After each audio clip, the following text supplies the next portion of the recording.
Plastic bags don't go in the recycling. It's Recycle Right, the game where we find out what's recyclable and what's garbage. Ready to play? Go. So many items we toss daily like cardboard, cans, cartons, glass, and plastic bottles can actually be recycled in our curbside collection program for a cleaner community. The rest is garbage, like your Uncle Zane. When you recycle right, we all win. Take your victory lap.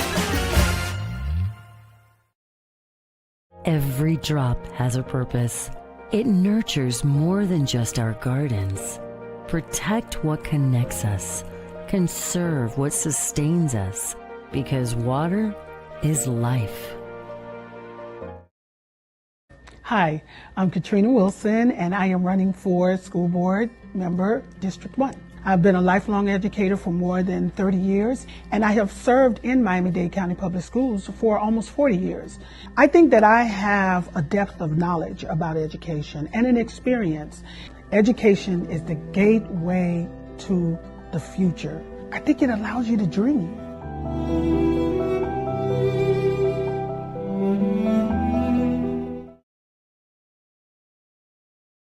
What does Miami Gardens mean to me?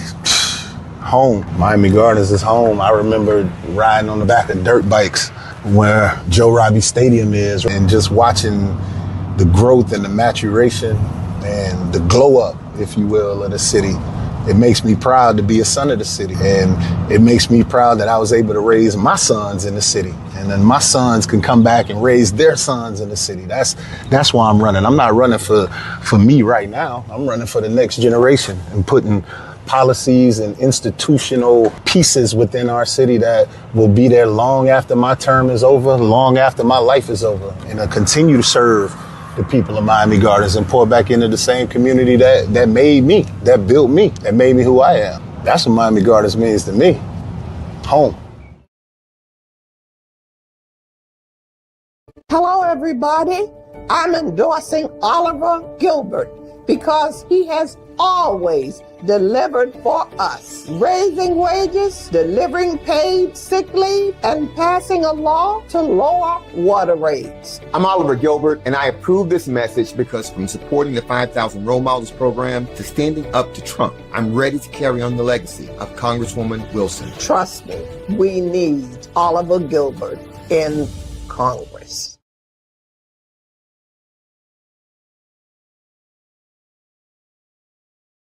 This was awesome.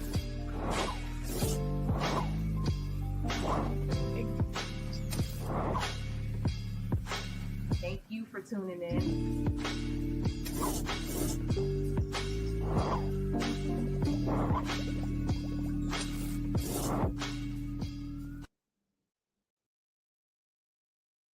What's up, Hollow News family? What's up?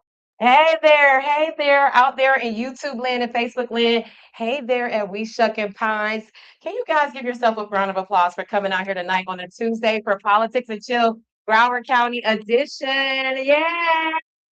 Come on. I see y'all in the chat. Y'all make sure y'all like and subscribe if you're watching live. Hey, people coming in to get their food for at We Shuckin', y'all. Welcome. Look, guys, tonight is the second edition of Politics and Chill. It started as a random Facebook post where I was like, I would like to have a conversation with people in the community, people in our audience about what's going on in the community. And I said, but we lack the resources, right? I was like, we need a venue, we need this, we need that. And the community rose to the occasion. So the first one kicked off at Co-Space in Miami Gardens. Shout out to Joy St. Clair and Ernisha and We Shuckin' and Juanita's Kitchen sponsored the food and catered the food there.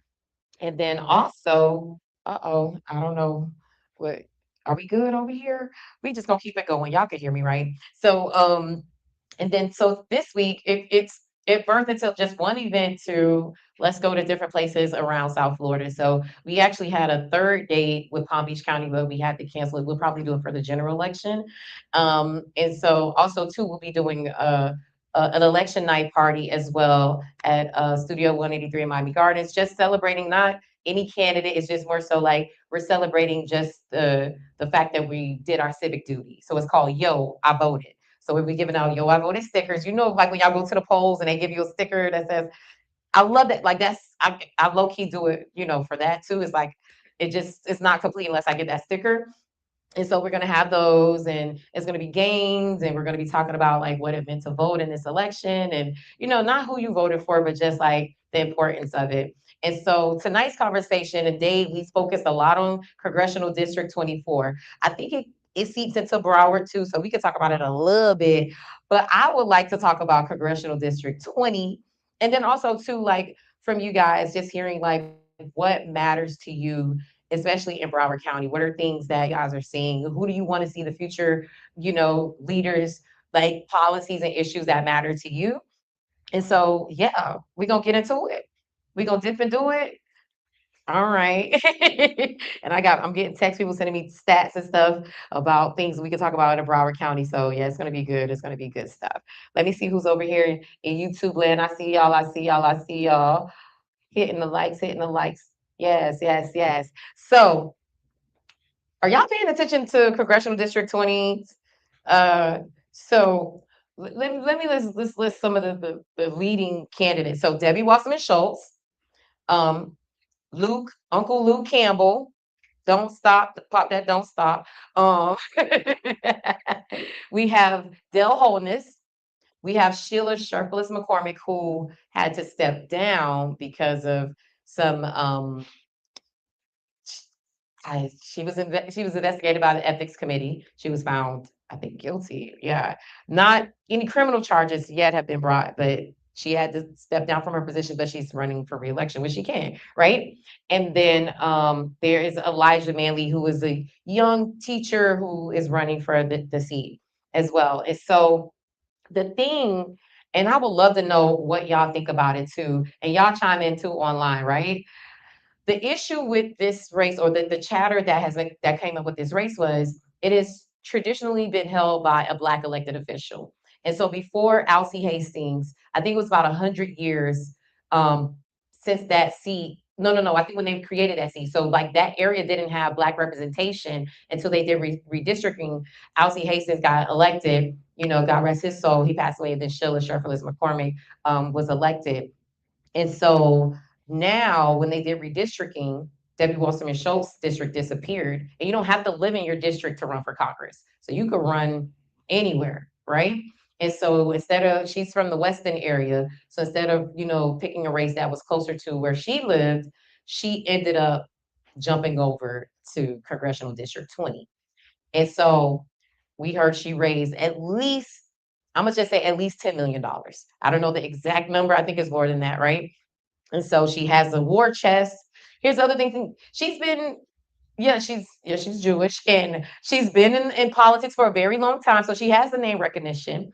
And so the issue that people in the community are talking about when it comes to Congressional District 20 is the fact that she has enough brand recognition and the war chest to possibly win it. And now this seat that has been historically held by a Black person for a district that is has majority Black and really majority minority district may not have representation. And why that's important is we already know with redistricting, a lot of seats have been lost. You know, that's, you know, less representation for us on the congressional level. And so people like, this matters to us to have representation. Not saying that you can't represent a minority community if you're not Black, but we know what it means to have equity, right? And so, the community is really watching this race to see like who's going to be the next one to take this seat, right? And so apparently there was like this secret meeting where like the Black elected officials were supposed to come together, and they had the meeting, right? And it was like, okay, we're going to come together and figure out who's going to be the one so we don't split the vote and she just gets in. And apparently, I think they came to some agreement that nobody stuck to. And everybody filed and still ran. And so now we see what we see. And here's the thing, too, with that race, you don't need 50 plus one, you just need majority. So that's what's at stake. And it's almost like, well, everybody here like live in Broward County, right?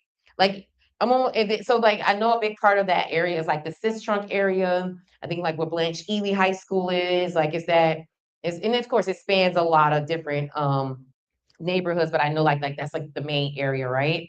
And we know like just from gentrification, like a lot of people have their eye on that area. There's like the proximity to Las Olas and the beach.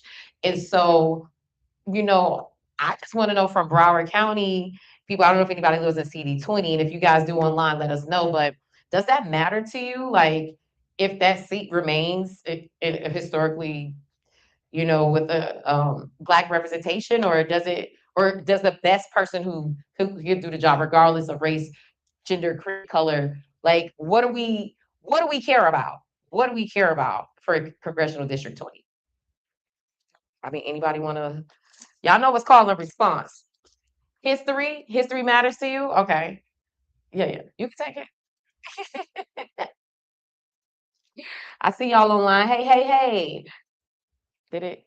Wait, is it on? I don't know if we Okay.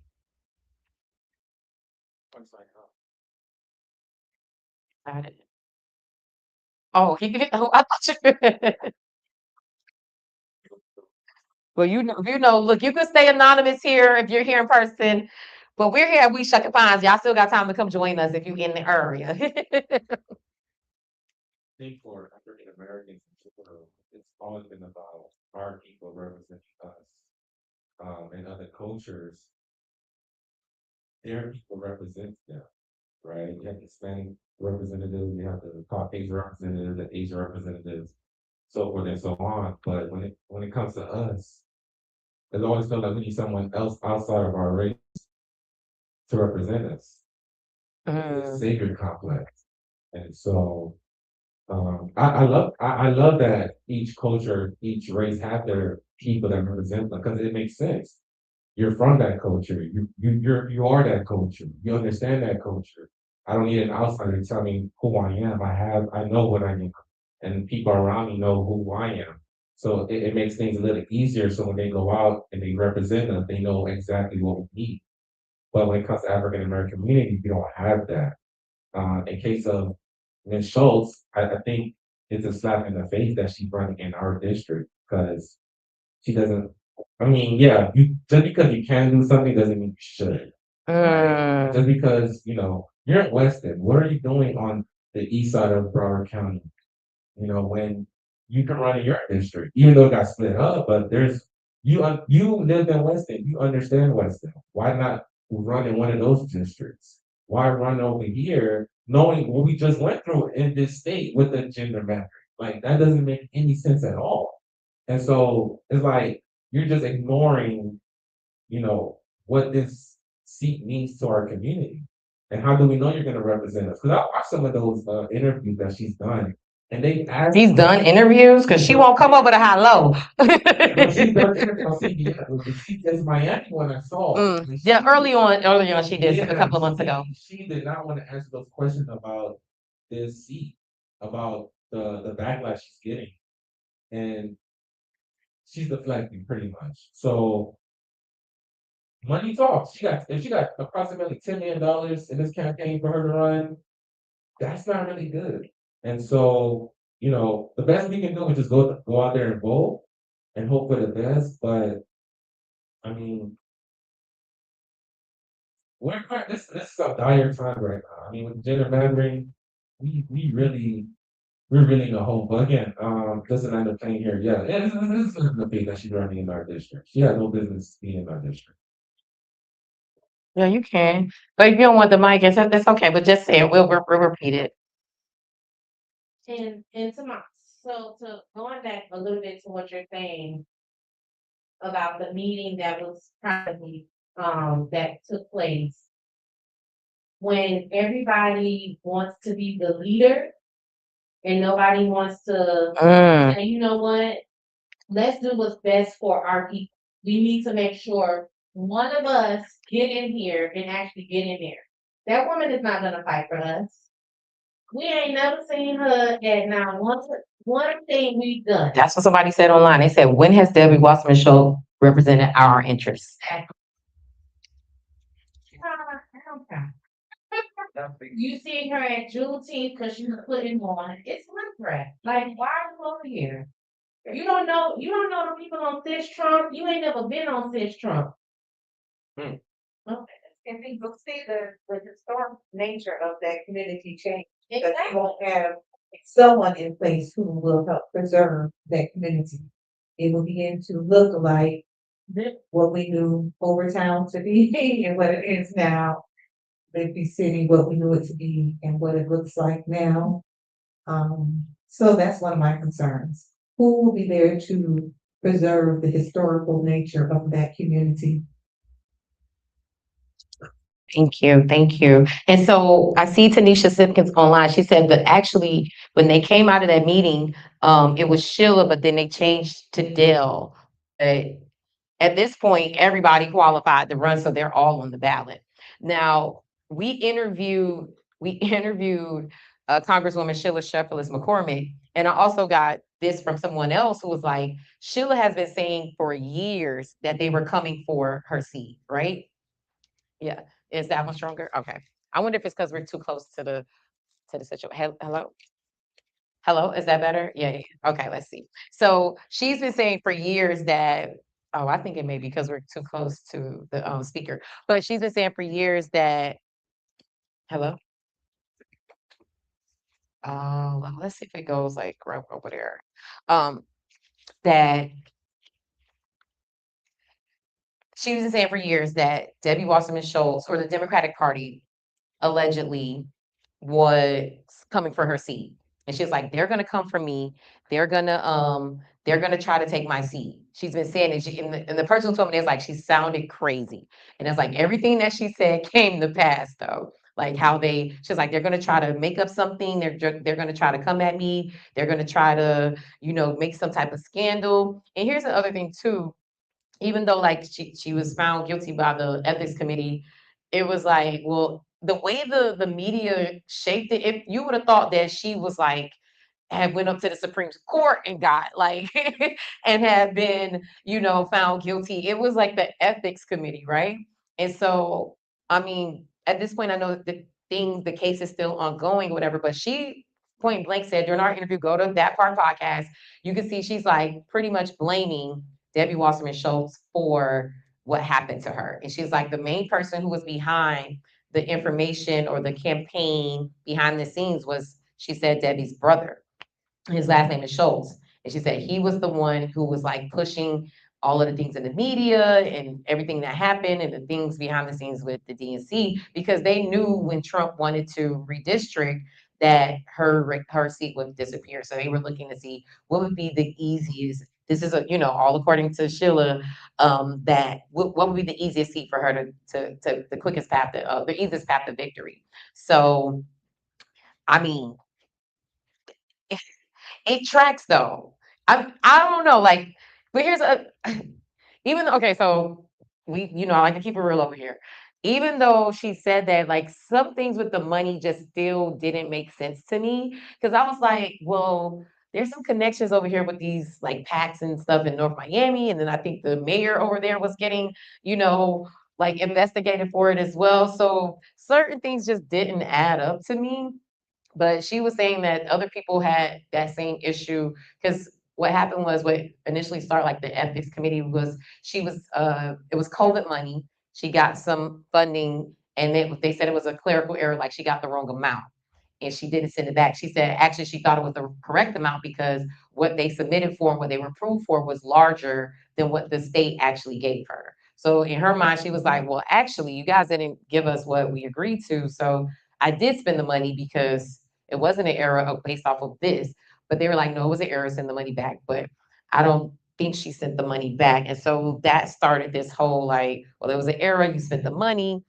And then there were like articles like, oh, she bought this like almost $1 million ring. And it was like pictures of it. And then they're like, they were tracing that money to different things. And so it just looked crazy. And so Sheila was like, they didn't find anything nefarious. There are no criminal charges. And this is where they are. This was a play all along because she said, because I was speaking out against the Republican Party, that they began to, target me. And I mean, we see it with different races across the country. Also, too, she said that she feels like the Democratic Party. I mean, I don't know. I wonder why it's doing that. Let's just keep switching it out. So that I don't. So she made even to a comment of like she feels like the Democratic Party, in a sense of like when it comes to Black women in leadership. She was like, you see what happened with Jasmine Crockett and the lack of support that she got. She said she feels like it almost feels like, yeah, we are okay with you guys doing what we're okay with you doing. But if you try to ascend or you try to do too much, then we need to put you back in your place. And she, essentially alluded to that during our interview. And I was like, that is interesting when you see like what has happened, especially to like the rallying. She said, she feels like it became more apparent after Kamala's election, like how we all were rallying and like, yeah, let's go. And so it's all, allegedly, but she's saying she was connecting those dots for us.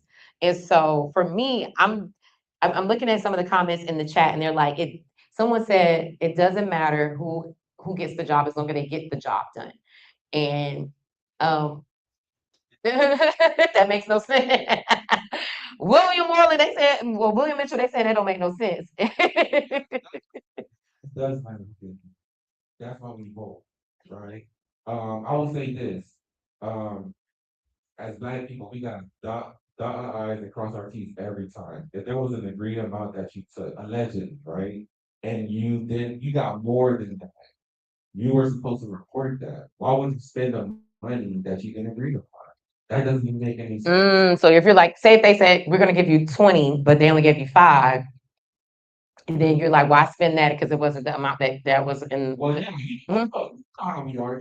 You about 20, I don't want this. But So why didn't you like? I mean, you gave me 30. I'm gonna keep that. What would I say? So we know what's against us every time.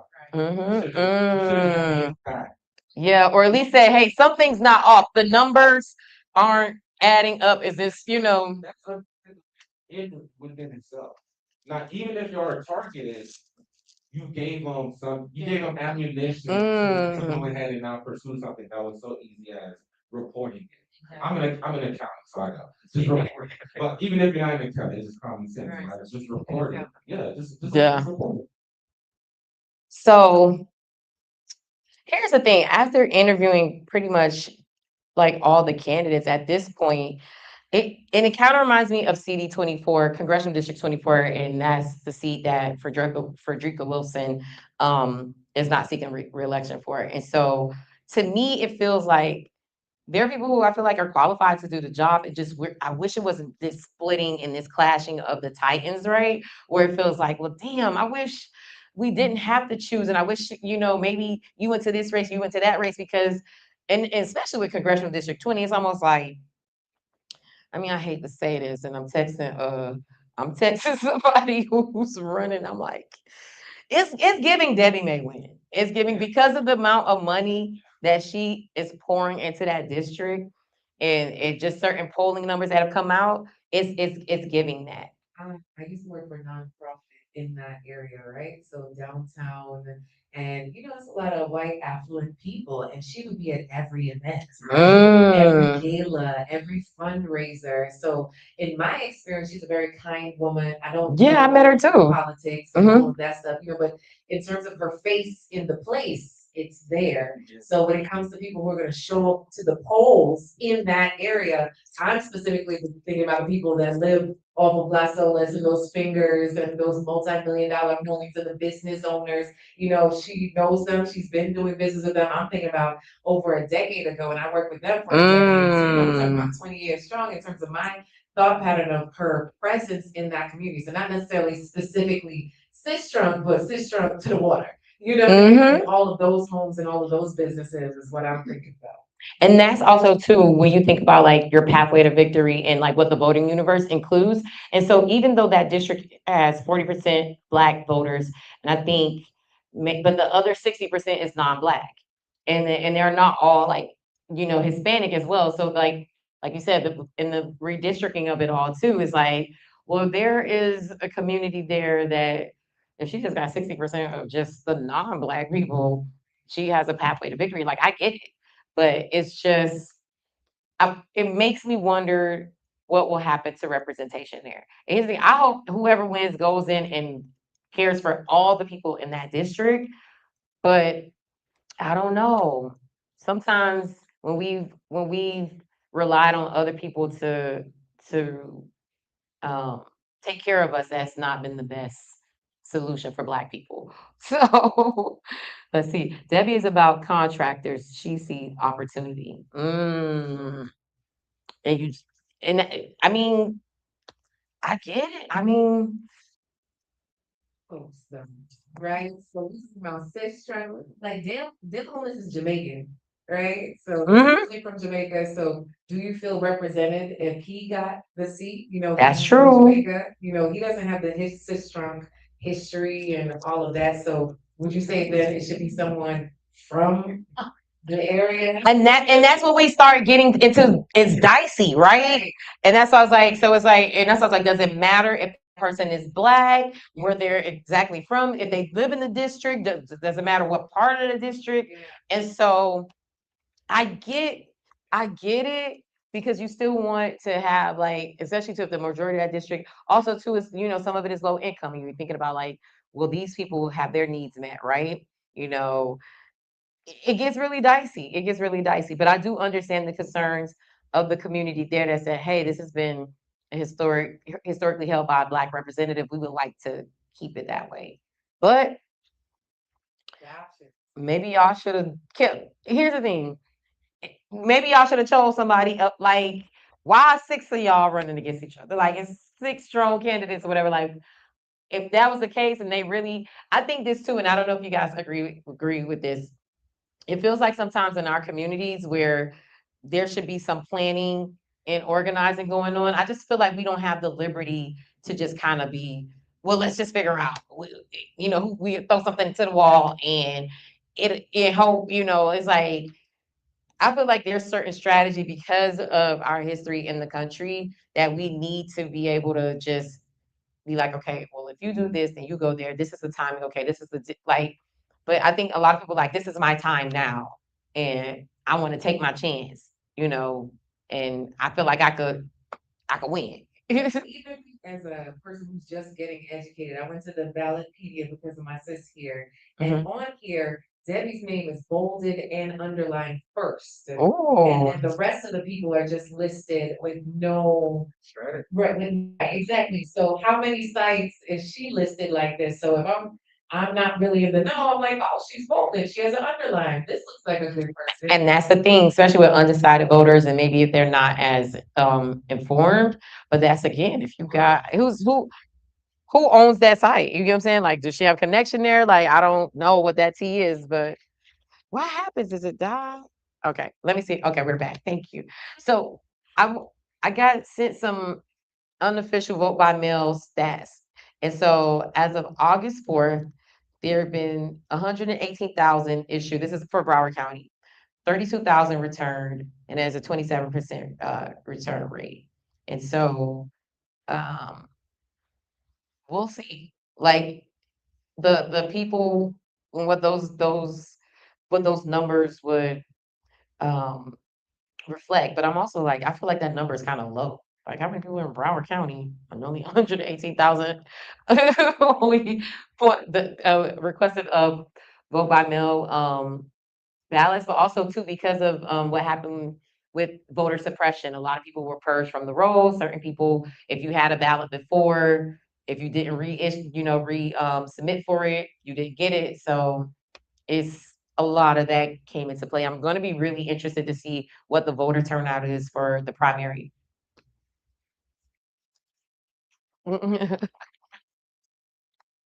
And some people no longer trust the mail-in ballot. That's true. We used to mail every single ballot, but now I go. I just get up, go early, my mom and I, and we go when we vote. Okay. Because you don't know what's gonna happen, especially with the thing where they change with the postmark Hmm. date and stuff like that. So it's like Now you gotta go do algebra to mail off your ballot, just, Really? Is that more intense? I forget exactly what it is, but it has to be post-dated Yeah. by a certain date and in the mail, and it's not like just having mailed in by election day, it's no longer that. Oh, wow. Wait, hi, welcome, beautiful. I love this dress. Do we still have food? I can hear, or they took it away. Oh, fruit. Oh, okay. Gotcha. But yeah, so too, if you want to get something to drink, you can. Just, well, welcome. We're talking about Congressional District 20, in that race and what that means. Also too, because I'm a day girl. And are you guys Broward, like, okay, residents? Okay, so what y'all talk about? What's y'all issues? Because y'all know what we fight about in Miami. Like, what y'all care about? What are some pressing issues up here? I mean, of course, I know there's universal things. I think traffic is just always a fucking issue everywhere we go down here in South Florida, right? But like, are there like specific things that you guys would say like concern you in Broward, or like, are you concerned about any races and what that would mean for your community? I'm just curious to know what the Broward babies are talking about. Is it like, what would you guys say, like, are some of the more important issues here? Is it taxes? Mm, I mean, they're paying ankle bracelets. wow. Ankle bracelets. Mm. It's okay. You don't have to use the mic if you don't have to use it if you don't want to. It's okay. So I'm educational, so everything is surrounded by school for me, but obviously, so I mean, there's none of those. So I No, I feel you on that. And that's definitely been just heartbreaking to see. I think someone sent me a video of like people being detained in front of Chef Creole. I think was it yesterday or the day before yesterday. And so also too, especially too for people in education, what I heard from this last year because of ICE and the raise that people that our enrollment went down a lot. They said that played a huge role into it. And then you see a lot of schools and things were closing down. And so, coupled with the fact that people my age don't have kids, the millennials were not having babies at the same rate. Hey there, we're not having babies at the same rate that our parents in the previous generation. So these different things are contributing to it. But I know ICE has definitely hurt our school systems. And so I'm wondering too, like, but what is the solution to that? Like at this point, like how do we protect those people in our communities, or our Haitian brothers and sisters who are being impacted by that? And I wonder what that will look like and how that will influence what the next school year looks like as well, and like funding for schools and how they allocate what goes where. So that's a good one too, like the TPS. Anything else that you guys like? Are there what do you guys think about as far as like anything like housing, education, like I said, property taxes, we said immigration, like how like and you just missed our conversation, but we could chime back and we talked about Congressional District 20. Well,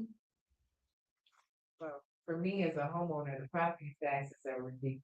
Mm, So I feel like they like tripled, and there's the homeowners insurance. And they talk about doing away with the property tax, but you just know that you're gonna pay for it somewhere else. Like, yeah, you know what I mean? hmm Like, so all of that is really scary. But for me as a homeowner, that lives in a good neighborhood with my child, like it's getting out of reach, right? With this bill that's due every November. Like right now, my property tax is 13 grand. Oh, So like when you that's like rent. yeah, it's like ridiculous. And so even with someone that has like rental properties, it makes you say, do I get rid of rental properties? Because now this is getting not to be lucrative. This is more of a liability, you know what I mean? So it would be great to have someone address these issues. Like why is this happening? Why is this necessary for everything to be going up like this? Yeah. I'm glad you brought up the property tax because I know that's going to be on the ballot, right? And it's also too like to your point, if those are eliminated, then we're going to pay on the back end for that, right? And I know some people also too are saying that because of because their taxes are high. So it's like, okay, I would like to get this, but then we think about like all the services that our taxes pay for, right? And like, what will we lose if we get rid of this? And I mean, unfortunately, from some of the, I sat into a town hall that State Representative Felicia Robinson had a couple of weeks ago, and her district actually expands into Broward County as well. And what she said is the services that you are paying for that are funded by property taxes, she's like, yeah, rich people will be able to pay for like a private this and a private that. But now too, we live in a capitalist society, like so that means they could control the rates and it's not going to be, and so we have competition and different things like that. So we don't know what that would cost you privately as a citizen. Also, too, like what is the quality of that service and who gets those contracts and how do we control that or whatever. And so I think that even though I get it, property taxes are high, but I don't know if we're thinking about what we'll lose in the process. And also too, a good point that came up during that town hall was like emergency services. So like those things are being taken care of through our taxes, right? And it's like, well, will you have to pay like an enormous bill if you owe money? Like, will they still come to your address? Like, I wonder. We haven't thought about what this looks like without this. I know some people said like then we increase other taxes, right? Like the sales tax or tourism tax or different things, but I don't know if it's a big enough to fill that gap. And I know they said some things may still be covered or whatever, but we will lose like something like even like trash services may be affected and nobody's want like shitty ass streets and stinky streets, right? So it's like we I don't know if we even to really fully understand like all the services that we pay for through our taxes as well. So that's an interesting one too, but also too like how do we still lower them? I think too something that's not being talked about enough is property insurance, because that one is killing people. Like tax is one thing, but the way that's been like, but I get it. I know we live in a hurricane prone state. What does that look like to get those insurance premiums down? But It's still triple. mm, It's like 3 years, mhm. Yeah, insurance is triple too. So it's like between the two of them, it's just like good night. Everybody turn the lights off. You're not in the room, turn the lights off. Turn Everybody. turn it off. For because anywhere you live in this country, there is some type of natural disaster that you Oh yeah. yeah. Well, yeah, like my best friend is in Texas, and I was looking to move to Texas because I spoke to a mortgage in there last week. He's actually advocating that we vote for the property tax. He said the property tax won't be entirely eliminated. So I thought that was interesting because we've been hearing if we vote for the property taxes to be eliminated, we all. But he said no, it's actually better if you vote for it because, like, for me, They did it over there in Texas. not in Texas. No, this is the one in Florida. He's out in Coral Springs. His property tax is like 12,000. Yeah. Yeah. So he's like it's killing him, but he's actually voting for the ballot to remove some of that property tax. So I guess there's some miscommunication about the property tax being totally eliminated. He said it'll be totally eliminated. I don't know. I don't know what's true. I don't know what's not. But I mean, I'm trying to buy a home. The home I rent right now in the HOA community in Pompano. They're gonna cost me about 4,400 a month. I asked about the home that mentioned, they're only gonna throw me like 1,000 to like 8,000.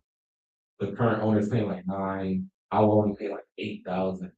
And then the HOA fee, something at like 45, 46, my wife was like, That's a lot. right. And then the Florida real estate is pretty trash, right? Florida, North, I know. like, this is what I can get with about 1,000 and right out here in South Florida. I'm like, yeah. And so we need actionable items. We need something that's actually going to make sense, right? We've heard the campaign, the those who running the campaign talking about property taxes, but they don't really know. They don't really know what they're talking about, to be honest. So we need something that's gonna be actionable because again, it doesn't matter where you go. If you go to Texas, there's tornado, there's hail, there's Yeah, so it's snowstorm. like, If you go to New to York, your point, it's same like, thing well, with every place snow. has, yeah, so why is our insurance so high? Why in Florida being isolated out versus the other 49? If you go to Hawaii, they got tornadoes. You go to Alaska, they got snow. So what is the issue with Florida that we keep getting We keep getting, Well, I think it's two things to it though. To your question, I think it's also, well, number one, all the people who have been moving down here. Number one. Good point. Number two, just the urban development Mm-hmm. around South Florida too. I think that's also to your question about one concern and just urban development in South Florida overall. Like we're seeing a lot less greenery around the area now too. Really, because it'd be hot. Yeah. You know, these buildings are being built up. Like I think there was a spot in Deerfield. Uh, there was some park in Deerfield that they were gonna tear it down to build some pickleball courts and all that stuff. Was it the basketball courts or okay, Fort Lauderdale. Okay, okay. No, Oh. The basketball courts or the gym field? Part of the. The history and the culture, yeah. Hotels, yeah, but that's pretty much like the thing that come into play, just the urban development and just like people. So they got rid of a park in Deerfield and started a pick. Park with like a good amount of the greenery is being built for these things. So that's what I'm just saying that. I mean, but that's the environmental. Yeah. But real quick, that's why it goes back to what we vote for. Because Yeah. they're the ones that, these developers are coming in. They're not from here. They're not from South That's Florida. true. They're from New York, California. They're coming in here. They don't care about what happens locally. And that's in every city, right? But more so. Yeah. When you look at Miami, how many condos do we need in South? Like Miami and for a lot of I call it flood Lauderdale. All it does is flood. From the beach all the way to like 441 in Oakland. Like, oh my God, all this flood, that's all you get. When are you guys gonna fix the infrastructure? When are you guys gonna make housing affordable? There's a lot of things that we need. And you don't have to be poor to need these things.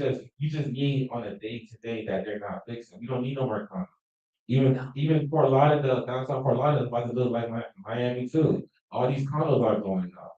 How many condos do we need? Exactly. They're not even. So, but here's the other thing too. So when you see these going up, a lot of times I'm like, well, is there enough people here? Because we're all like crying about housing, right? But then when I hear these stories too, it's like, well, they're not full. So like, well, we're the people that you guys are building these for. But it's and then also too, and this ties into like the who we elect and the laws that we have because like what was it? It was a law where like I think it's got passed recently where it's like a limit on the amount of properties that you could buy as a single company, but the loophole in that is like, well, I'll just create another company. So it's like, well, this one company can only own so many properties, but it wasn't a loophole where it just stops you from creating another company to buy more properties. But when you see it too, it's like are these Airbnbs? Are these like rentals? Are they controlling the price? Like, is it affecting the prices of what we're gonna like pay? And so all of these things, too, to your point, is like who we elect like matters so much. But again, it's something that came at the Miami event is like well, people here who are watching, who are here in person, like we're informed, we're probably super voters, we're probably like engaged more than the average person.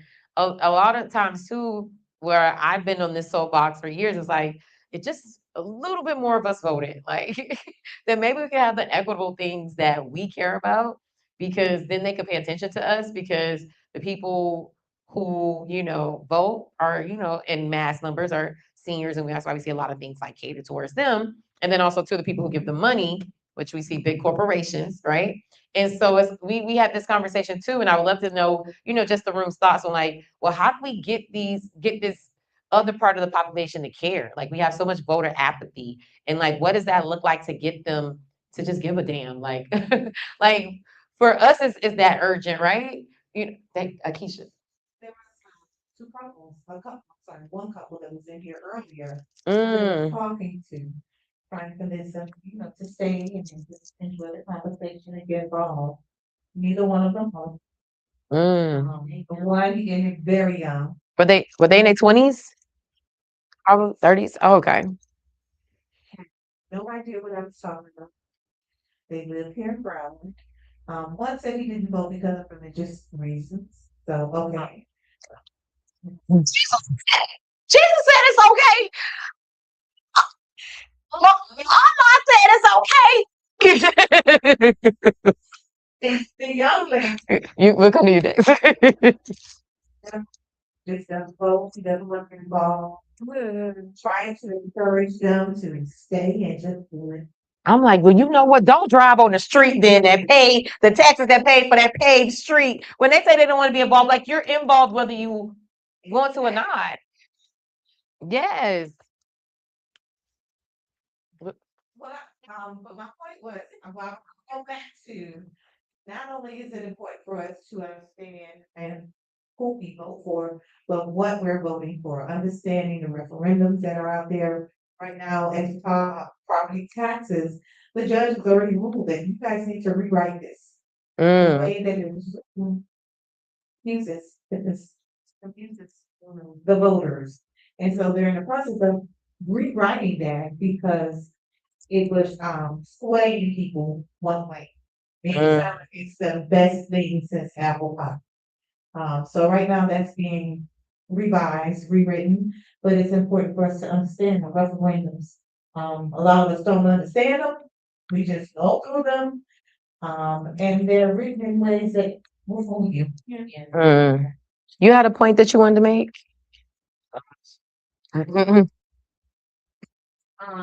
Being a child of two Caribbean parents, as well as being Black, it's more important. I feel like it's more important for you to vote because some of those rights people can be taken away.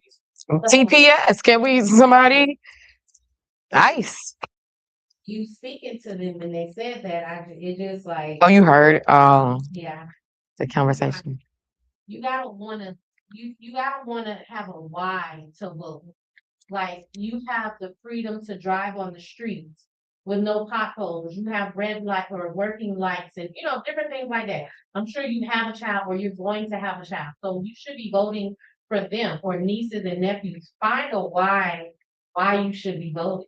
I wonder, but here's the thing. I wonder if that's an education and not education level, but did you see family members? Is it a cultural thing? You know what I'm saying? Like, did you see people engaged and does that affect how engaged you are? So I grew up in New York and I went always with my grandmother to go vote.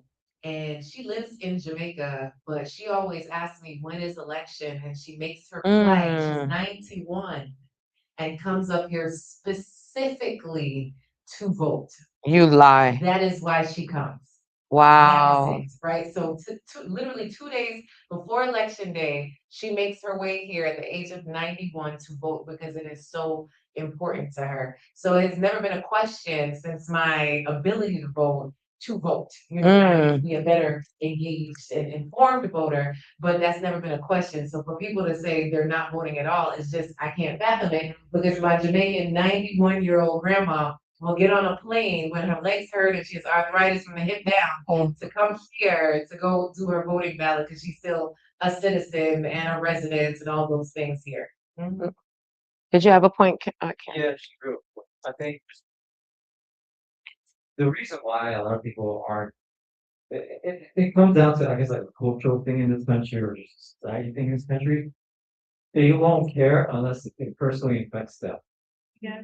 Even if it is like, for example, just like a foreign issue that does affect the country, if it doesn't personally affect them, they do not care about it. So I think that's also a big reason why that people aren't voting from that perspective because there aren't things on there that feel like they are personally affected by. So I guess the only way we can really get these people to register, but really to vote overall, is just get them to just understand what's their concerns or whatever, and just try to pinpoint the messaging to them that feels like that it does affect them. Yeah. No, and that's a good point. That's why sometimes when I talk to people, I'm like, well, say, for example, on your street, there's a street light down, or like even down trees or things like that, or like a street, or just your services, your trash. Even if you're a small business owner, like different grants and opportunities, like just I think sometimes too, I say the powers that be or different organizations that are supposed to inform the community, they don't do a good job at like breaking things down in layman's terms and say, hey, yeah, you feel like, to your point, it's like, well, it does this matter? It's not affecting you. Like, it really is a lot of things that are impacting you, but people aren't really explaining it in that way, which is why we're having conversations like this. I'm like hoping somebody just searching one day and they're like, oh, like they're talking about XYZ thing, and I understand what they're saying. Like a big part of me wanting to do High Low News was I felt like traditional mainstream media and even legacy Black owned media only catered to like a older demographic, right? And it was like specifically catered and made for them. And I was like, well, if nobody's talking to my generation or like to different demographics of people or millennials or Gen Z, and even Gen Xers to a certain extent, and it's like, well, who's informing us? Because we're not going to traditional media anymore. So we're just going to not know what's going on. And for me, it felt like very important to say, hey, we should package this in a way that makes it more fun, breaks it down in layman terms. Let's make it a vibe so that we're talking about important issues and we're breaking it down for our demographic so that they're not left out of the conversation totally. I think a part of it, at least I felt like this sometimes. I mean, I'm still pushing through, but I think that they, I don't know, have done a good job of one, overwhelming us with information. So it's like too much. I don't know which thing to fight for. I'm overwhelmed. I'm just not going to do anything. I think two, there's some people, it didn't matter who was the president. They were still poor. So like, nothing has changed for me. My parents were poor. I'm poor. My kids are probably going to be poor. So like, why am I going to bust my butt going to like vote and research, because at the end of the day, my situation might not change. And then I think to your point, I don't know how y'all feel about Mom Donnie, but I think when he's done a good job. Okay. I like Mom Donnie. I like him, even though some people are saying, sir, wait. Oh, okay. Wow, like he's like, okay, potholes done, childcare done. The look on your face. No. But in the sense of, I've heard from some New Yorkers where they like, I don't fuck with Manami, and then some of that stuff he's doing ain't hitting like y'all think it's hitting for us. Yeah, I agree. Well, go to the mindset it's about, and that's really what government is about, serving people. It has that mindset. Yeah. To kind of rewind back a little bit, you talked about it's important about who we voted for, right? But not just for this district that you're talking about today, but the other district, and just overall speaking, the money that they're getting from for their campaigns, also look into who is giving the money to them as well too, because that's what it comes down to at the end of the day. It's just a matter of they're going to be serving those corporations, those organizations, whoever has funded them from that perspective. That's the way I kind of get that. So personally, But y'all can say what y'all want to say. That's fine. Wait, as we're passing over here, there was a really good comment that I wanted to read from the online conversation. The political crash out said this generation of voters has lost connection to the struggle that it took for them to be able to vote, so they take it for granted. And so when you and I think that's a really good point, especially for like minority communities where it meant something for you to vote, and your grandparents and your parents are like, no, like this issue on here, like I don't care, we all are going, right? Whereas like like it's the struggle over, even though it's not, but it's not as in your face or as an intense. Like, for example, my grandmother is from Union Springs, Alabama. And for me, to your point, like until the day she died, she will walk. She didn't have a car. She would walk to the polls every election. She was a super voter. And I remember watching that as a kid, and I didn't really fully understand it until I got older. I was like, she must have seen or experienced something that it didn't matter. Whatever election, it could be dog catcher, the president, I'm going to walk because this is how important this is. And so seeing someone do that since I was a little kid until the time she passed away, I was like, oh, this is something that's really important that I should do, like, whether she, and we never really talked about it. She just, grandma just voted. Like, it's just something that we do, right?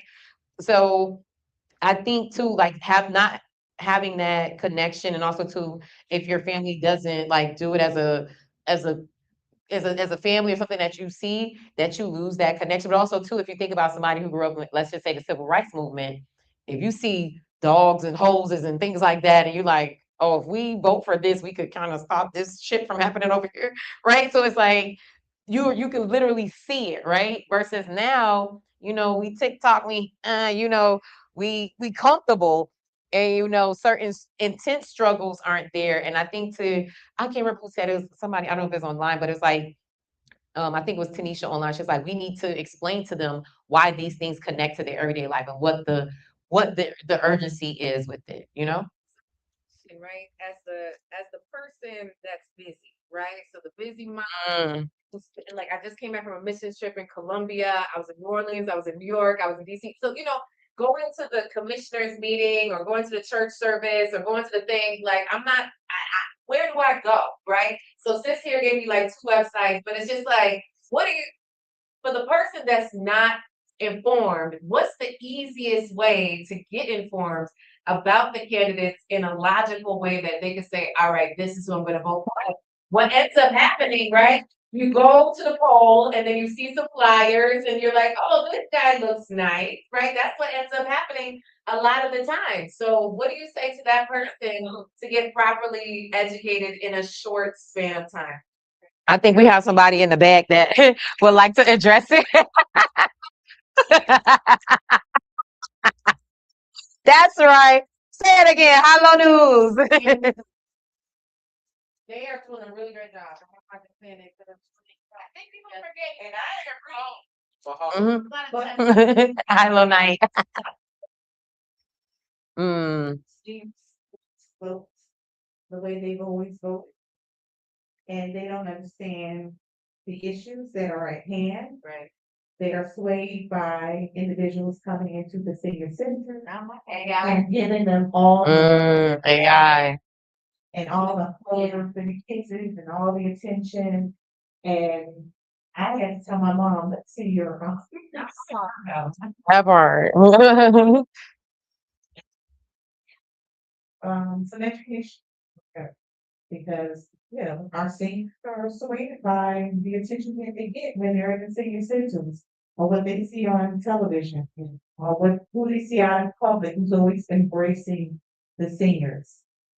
Like and to that point, and I hate to, because it feels like, you're talking about yourself, but it's more so like real talk. To you said, like, to your point of like, well, if I don't have the time to do this, right? And I get it too, and I also think that's by design. Like, they don't want us really engaged, right?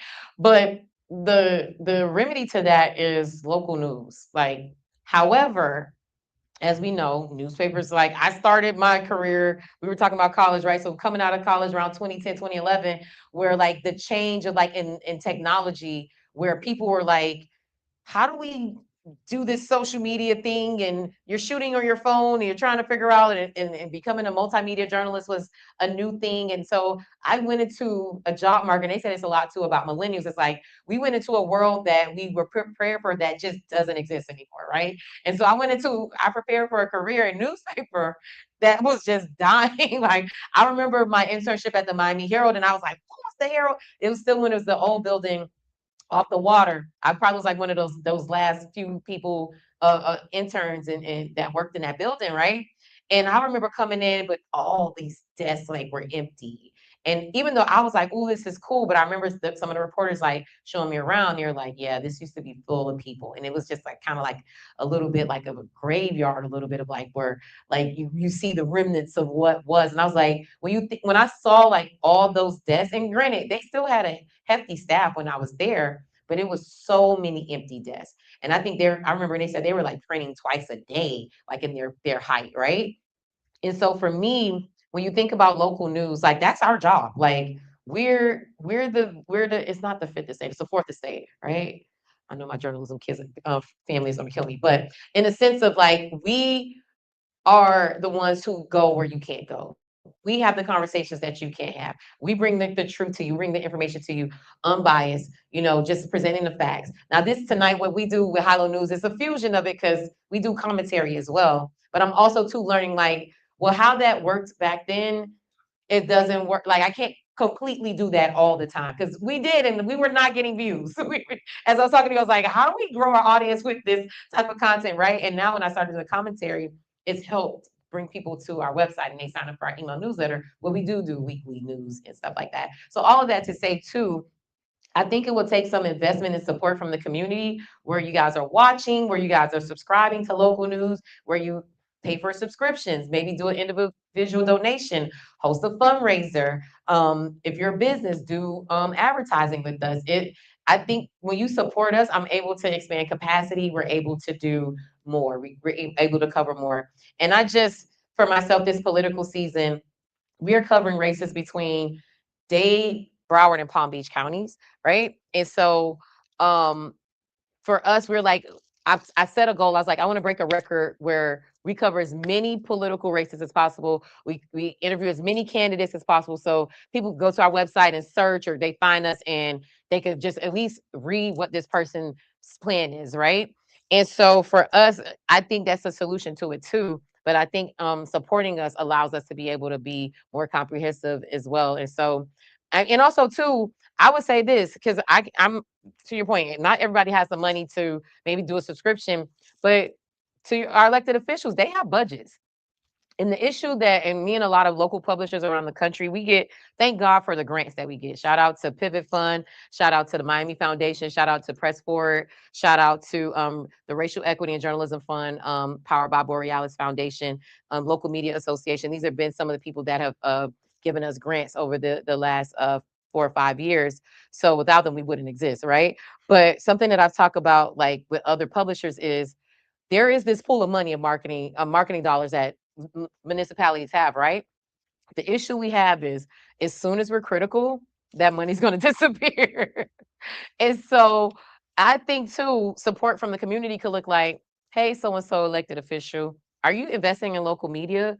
I get my information from here. You know what I'm saying? And you guys too have a say in how that budget is spent.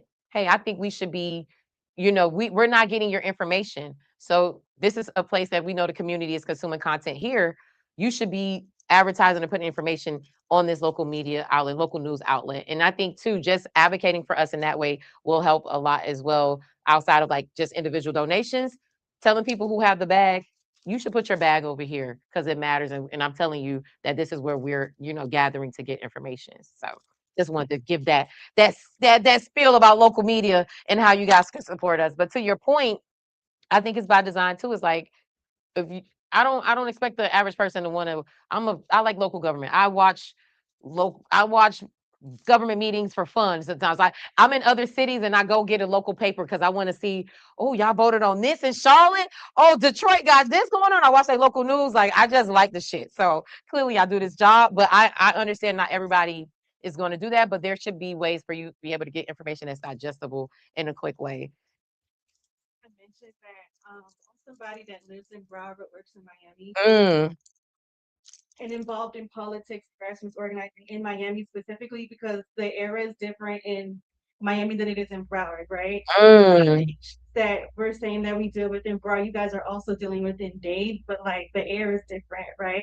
The people turn out differently in Dade than they do in Broward. Would you say it's more in Dade than Broward? Really? Specifically, like I live in like Sunrise area, and admittedly so, I know more about who our elected officials in Dade are. Really? Because of the work that I do, but also because of the age I'm considered to be millennial. And it's also because of like, I'm at the age now where I have friends who are running in local office. Yeah. Right. And so now the friends that I went to school with are now commissioner so-and-so, right? Or mayor so-and-so, state senate so-and-so, congressional so whatever. Would you say that you became more engaged when those people started running for office? Because somebody made a good point on online. They said that, especially when we're talking about like the audience, especially younger audience that's not as engaged, it's like they're not engaged now, and 10 years from now they're going to be complaining about things that started today because they did not engage, right? And so I'm like, do you feel like you became more informed or engaged with it? At least when I'm on my own. Mm. Things affected me personally, right? When I was with my mama now,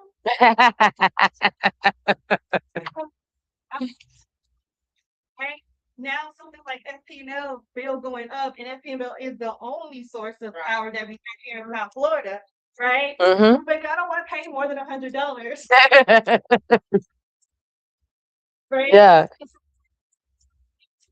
Because if I don't pay attention and I don't give a vote, I'm not moving back in with my mama. Mhm. Right? Like that's not the plan for me in my life, right?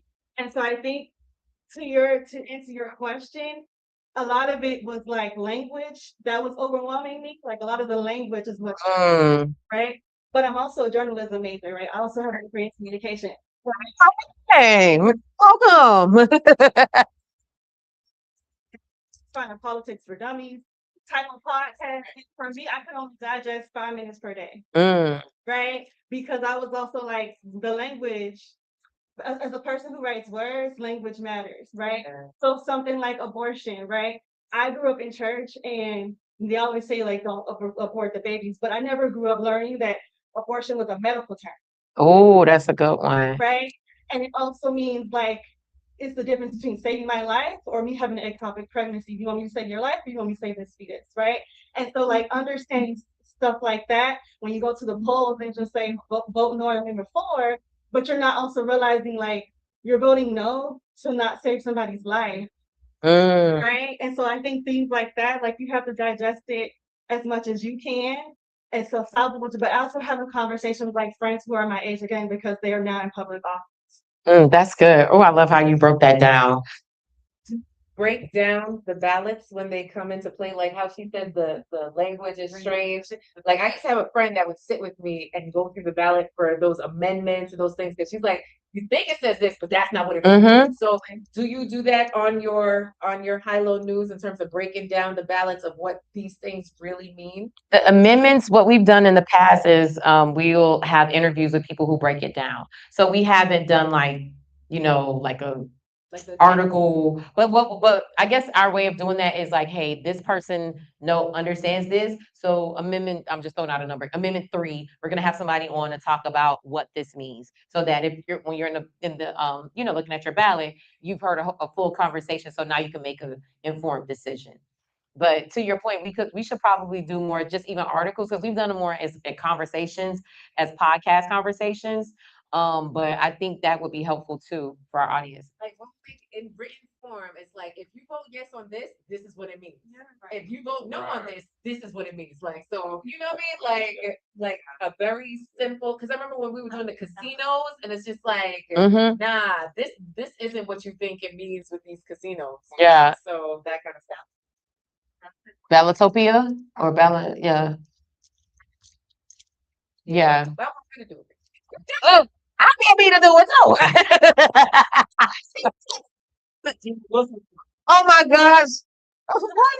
I can't break that down. So I can't. He won't be. Y'all not gonna be happy until this lady just will never. Look, I'm hoping, I'm putting it out there. So if y'all just watch it or not, I do a Congresswoman Frederica Wilson impersonation, and that's what y'all are hearing that I'm doing right now. But I want to do a viral video, and I'm putting out there, Paul or whoever knows. I think if me and her could do a video together where I'm doing it and she rolls up on me, and it's like a get out the vote, just we don't have to have a candidate, but it's like she kind of like walks up on me and I'm like, oh gosh, like as I'm like, I think that would be really, really good. And it could be a conversation about why it's important to get out the vote. So I'm putting out there, Frederica Wilson people, let's come shoot a video with me, please, to get the people to get out the vote. Please, Frederica, I love you, girl. Any final thoughts, you guys? As we're wrapping up, and first of all, I just want to say thank you to everybody who showed up. Thank you to We Shucking and Juanita's Kitchen. Arnisha, I love you. Tayon, of the whole family. Y'all are amazing. We're here at their amazing location here in Pembroke Pines. Please, please come roll up on them. Y'all see these records and nice things behind me. They just really beautiful decor. So y'all make sure y'all support those who support us, right? But also too, just want to say thank you to you guys. It means so much to me for you guys to show up here in person. You know, when people came, you said you saw it like in the Herald or some newsletter or something like that. I'm like, wow, like, so for us, this is new. I play on this internet all day. I'm on the phone, and I've been encouraged by my team. Shout out to Milla, TV and Business Solutions, who has also been a major supporter. She's like, we need to get into the community. We need to do more face-to-face things. And so for me, this is a little bit intimidating to step outside or whatever. So I appreciate y'all so much. I have no idea how much this has fed me. It's been just as dope of a conversation as we had in Miami. And I just, you know, hope that it continues to grow and catch on. I actually think this could be something too that helps people get more engaged and get more civically, you know, get more civic minded and understand like the importance of democracy and all those, you know, cool buzzwords or whatever. So I just want to say thank y'all publicly, especially those who have showed up in person. Hi, beautiful back there. And so just, you know, we're going to keep doing this throughout the political season and even beyond. Like we may do some special edition ones, say there's a ballot issue or an amendment that we need to just come together and be like, let's talk this through, y'all, right? With special guests and things like that. And so also too, watching online, I appreciate y'all. Y'all kept the numbers strong online. I love y'all, my Facebook and my YouTube family, as we're doing this fusion of in person and online. And so just want to just give y'all just huge, huge thanks because this is a really, really big step for me to be like, let's just get out the fucking house and go talk to people, right? You know, COVID made me super introverted. I don't know if any of y'all experienced that. Like I just somebody who used to do pageants and stuff like that. I was like, I don't want to touch or talk to people anymore. And I would get like anxiety sometimes too going out. So this has been my way of pushing through. You have a comment before we head out, Mr. Man? Wait, are we good? Are we good? Let's cut. I've been cutting it on and off to see if it works. Test it 1, 2. I appreciate you. I love you so much. Just let circle around the good here Representative Angie needs to now speak to our young people for our academy graduation and the importance of voting. You know, everything to me, I'm a 60s baby. And, you know, my parents, my grandparents always said what the importance of voting. They fought for the right to vote and people died for the right to vote and every day. But eras change, but it still remains the same because you got to know who's the people that are speaking for you, whether it's locally, statewide, or federal-wide. Mm-hmm. And you're going to hear this all the time when elections come. This is the most important election of that part. Well, this time it is literally the most important election, especially in the state of Florida and South Florida. Okay. So we have to do our own personal due diligence when it comes down to these candidates that's running for office. Are they really running to make it better for their areas, for the people in their areas, or is it a power struggle that they want to have these potatoes? Rock it. You know what I'm saying? On a little piece of pie that we do have. That's the tea. That is it right there because in Miami right there, Miami-Dade County, we know who's running. We know that at one time it used to be called white flight. Everybody that, you know, that was Caucasian, they moved on. Well, it's not black flight. They go to Georgia, Houston. Oh, that's a good one. Right? I'm leaving everybody else here that is Latin descent, right? And let them tell her that they don't Miami because of the behaviors. You hear what I'm saying? I'm giving you history, all right? But at the end of the day, all of the individuals we stand up for us in our areas. You know, I can tell you honestly, I support certain people. I went to go see them at the library today. And even though I'm not in District 20, talk to them when I get a chance. You know what I'm saying? I think he has some great ideas. But one of the major problems is that redistricting. Uh-huh. The not And it wasn't only here. He mentioned it last night when you talked to him in the interview. Well, in Memphis and other areas, Yeah. redistricting. They know what they're doing because they know what's the predominant things that they know are going to go out there and vote and make change. It's all about mobilizing, getting out there, making sure that our people, whether they're young and hard, know what's going on in your community first. The government, federal government, gonna be the federal government. That part.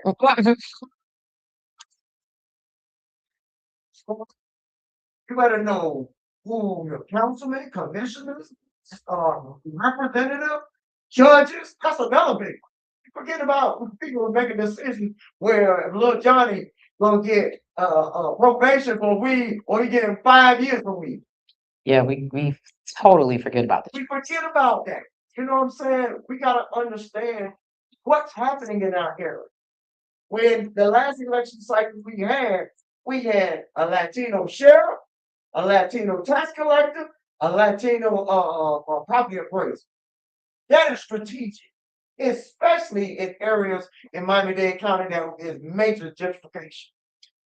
And I don't care what they say about why you want to come down here and go to South Beach, Miami Beach, when it's going to be underwater in 40 years?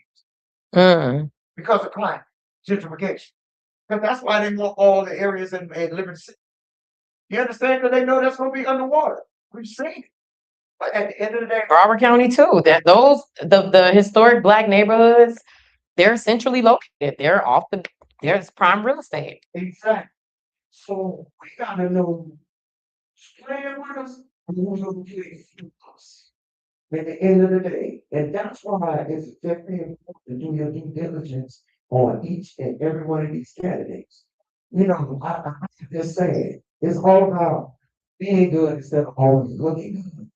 Who can be good? You know, if I talk a good game, but when he turn it over, what you gonna do? Mm-hmm. You know what I'm saying? I'm saying, oh, so I'm ready to be you instead of sitting there and just saying, oh,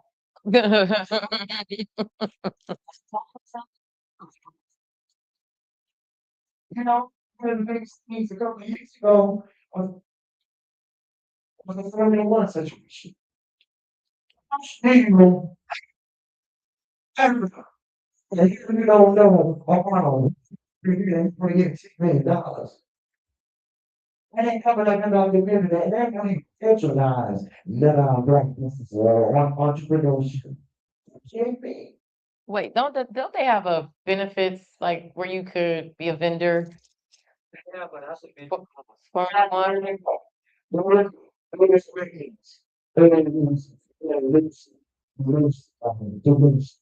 Then know something about it.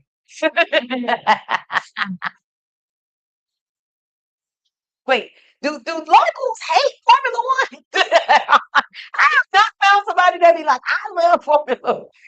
I love everything about Formula One.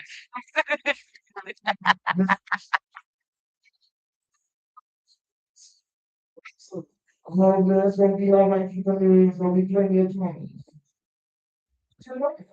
You know, let people know, they want it. Tell me they want to bring this money.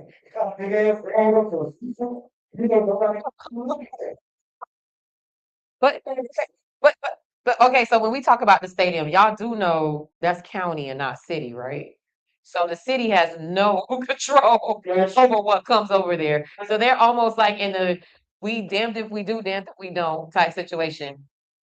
They sit at the table, but they cannot say, even if they say we don't want this to come, if the county says yes, they just kind of so that benefit agreement that you're saying that was coming, Formula One was coming regardless. So it's like, well, let's get something out of the deal because it's not like we could tell them no, even though our residents are saying we don't want it to come and we don't want it because I think at the time, I think the Days at the time said, yeah, they voted against it, but the county had already made their decision. That's what the OG Mhm. it was. No, that came under Barbara Jordan when they passed. No, So at that point, when they made that deal, he can't go back and change it. you can't, but you try to renegotiate because, and guess because I spoke to the current mayor about it. Mm-hmm. You know, I'm like, first deal in the world. Which mayor, Ronnie or mayor? Uh, But the benefit agreement, you feel like they could have got more money out of it? Now, something else, chemistry, they see for them look like fluffy. 2 years. That's a revolution of situation, but after they don't slow. And then we got a lot of cities that's paying these high property taxes in Miami Gardens. You understand what I'm saying? And then the kids is selling houses and moving, you know? But at the end of the day, we can have somebody that's really gonna fight for us today. That's gonna like we take toes down and not go with the status quo and all the bullshit.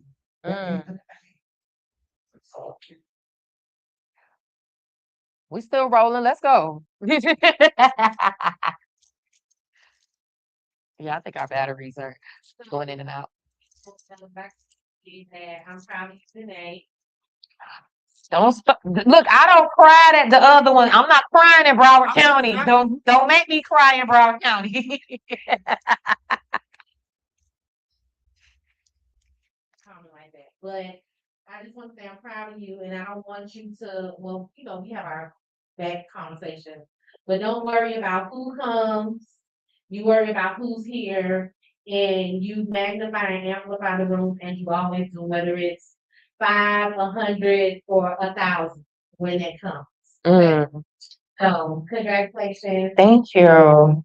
I appreciate it. And honestly, too, like this made me feel more at ease. I ain't gonna lie to you. I like the intimacy of the crowd tonight. I like the conversation. So this, even though I loved Miami, I felt nervous because I was like, it was a little bit more people, and I was like, so this tonight, just I felt more relaxed, and I felt like I'm talking to my friends, my homies, and I appreciate the intimacy of it all. So if it grew to something very, very huge, I don't know if y'all would get this same type of energy. I hope I will be able to carry it on, and we want growth, but I like this too as well. So I just, like I said, I appreciate y'all, but I thank you, and you already know we talk offline about things, but I'm we're happy. My heart is so full. My heart is so full. So, because y'all, I started this in 2015 as a Facebook-based blog. I left my job at iHeart, was making decent money, was super single. I was like, this is going to be the most single and free and childless that I'll ever be, to make a risk like this and say, okay, if I'm gonna eat ramen noodles and focus on this, I'm gonna do it. And so to see us doing this 11 years later, and the team that we built, and the impact that we've done, the grants that we've got, and the community that we're building, like it's still surreal to me that I was like, I'm gonna go do this by myself for real. Like sometimes I'm like, I just play on the internet all day. Like this is what I get paid to do. So to do something like this and see the next iteration and growth of the brand, like it really, really touches my heart. So y'all have no idea. My heart is super, super full. Thank y'all. Thank y'all. Thank y'all. Any last thoughts before we wrap this up? Hmm. Hmm. Actually, until last week, I was like, I was looking at Elijah. Then they told me Sheila. I thought you interviewing Sheila. I said, okay, I like what Sheila was saying. Somebody told me to say Dell. Then I saw Uncle Luke. So even someone in District 20, I'm still kind of, Yeah, I guess so. I'm pretty much anybody, but that's where I'm at. But like again, I think you just need someone that's gonna fight for it. Like the brother circlehood. I mean, the circle of brotherhood. I watched some of those commission meetings. They got some dogs. They don't play with them. They don't play with them. Oh yeah. And what the brother on the Brotherhood. commissioner that attacked them, I watched that. I watched that commission meeting, and I didn't like what he said. And he's a brother, or supposedly supposed to be one. So sometimes these politicians, when they get to these places, they act like they don't. They act like they're not one of us. So we need to vet them. And we still got time. But I mean, any community, I'm pretty sure all communities does that. But in our community, we really need to vet them, because once we get them to a certain place, they act like there's no money. As bad as this economy is, money is flowing. Money is exchanging hands every single time. Someone is getting paid. Someone is getting these benefits. Someone is getting something. So we need some. And Uncle Luke has a plan. I heard his plan last week. I said, "Wow." I was kind of taken aback. I was like, Luke, what a plan that, and he came with it. It's a Not only that, and he's a dog. yeah. He knows how to fight. CD20 and CD24, that's not gonna be an easy choice for none of us. So it's gonna be like, oh gosh. And then also too, I think just for me, when I sit in certain spaces and I get to do certain research or have certain conversations, a lot of times what we see, and I'm just referring to the circle of brotherhood, I think things are more nuanced than we're like what comes to the public. So What does that mean? we can talk offline. I'm not gonna say it. You know what I'm talking about. You know,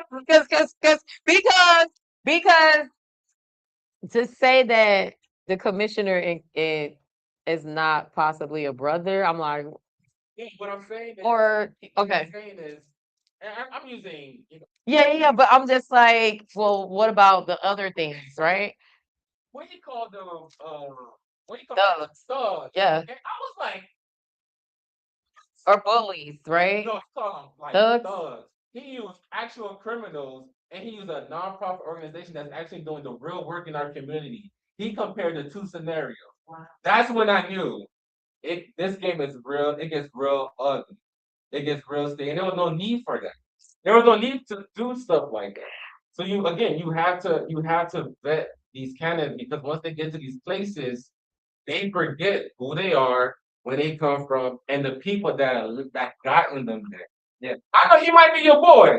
it ain't even about him being my boy. Yeah, They're. at that Oh, point I just be. you selling out. It's not even. At that point you selling out. Well, you can tell me tomorrow. I'm trying to say this because I love, and I hate to say love. I respect both sides, right? But there is a conversation that we got to have amongst us. I don't know if this is the right time to have it, but yeah, we'll have to talk offline because I got to get my thoughts together. But all I'm is deeper than that. All I'm gonna say is both sides could, I would say, behave better, and I'm gonna just keep it on that I won't put it on one person or the other. And can we agree on that? Because I know what we saw at the county meetings, but there were some private meetings that went a little left. So yeah, and that's all I'm gonna say. Y'all be trying to. They never gonna talk to me again. No, I'm just saying. But no. But I like having these conversations where I get to talk to a circle of brotherhood, but I could talk to a commissioner, so and so. And for me, the truth is I always find it in the middle. Because I also hear where someone is shifting a narrative so they want me to say it a certain way. And so I pick up on that too. That's why a lot of times, sometimes I don't even share certain things because I was like, And because we have limited resources and it costs to pull records, we can't do a lot of investigative journalism, but that's what we gonna change. And somebody, Anthony, who keeps asking what the ribs taste like, and we Shuckin, they're amazing. Y'all come down and taste them for yourself. Tanisha, leave it alone. We leaving it alone, Tanisha. Y'all, this has been another amazing episode of the Can We Talk podcast, our Politics and Chill edition here in person. I think the beautiful young lady who's sitting here, I wanted to give her a hug and take a picture. I think she had to dip out, but if y'all would stay and take a picture with me, I would love that. Y'all online, make sure y'all like and share, and y'all know, be at the next one. We're gonna give y'all more notice too. This came together really, really quick. So y'all don't want to miss the next one. And I hope y'all enjoyed it. I hope y'all were able to talk about things that you felt and just with like-minded people. And yeah, all of those good things. I love y'all, and we'll see y'all at the next event. Yeah. We did it, Joe. We did it, Joe. We did it, Joe. Thank y'all so much. Oh my gosh, this is so dope. Thank you, man. This is. Woo. What does Miami Gardens mean to me? Home. Miami Gardens is home. I remember riding on the back of dirt bikes where Joe Robbie Stadium is, and just watching the growth and the maturation and the glow up, if you will, of the city It makes me proud to be a son of the city. And it makes me proud that I was able to raise my sons in the city. And then my sons can come back and raise their sons in the city. That's why I'm running. I'm not running for me right now. I'm running for the next generation and putting policies and institutional pieces within our city that will be there long after my term is over, long after my life is over, and I'll continue to serve the people of Miami Gardens and pour back into the same community that made me, that built me, that made me who I am. That's what Miami Gardens means to me. Home. Hello, everybody. I'm endorsing Oliver Gilbert because he has always delivered for us, raising wages, delivering paid sick leave, and passing a law to lower water rates. I'm Oliver Gilbert, and I approve this message because from supporting the 5,000 Role Models program to standing up to Trump, I'm ready to carry on the legacy of Congresswoman Wilson. Trust me, we need Oliver Gilbert in Congress. Hi, I'm Katrina Wilson, and I am running for school board member, District 1. I've been a lifelong educator for more than 30 years, and I have served in Miami-Dade County Public Schools for almost 40 years. I think that I have a depth of knowledge about education and an experience. Education is the gateway to the future. I think it allows you to dream.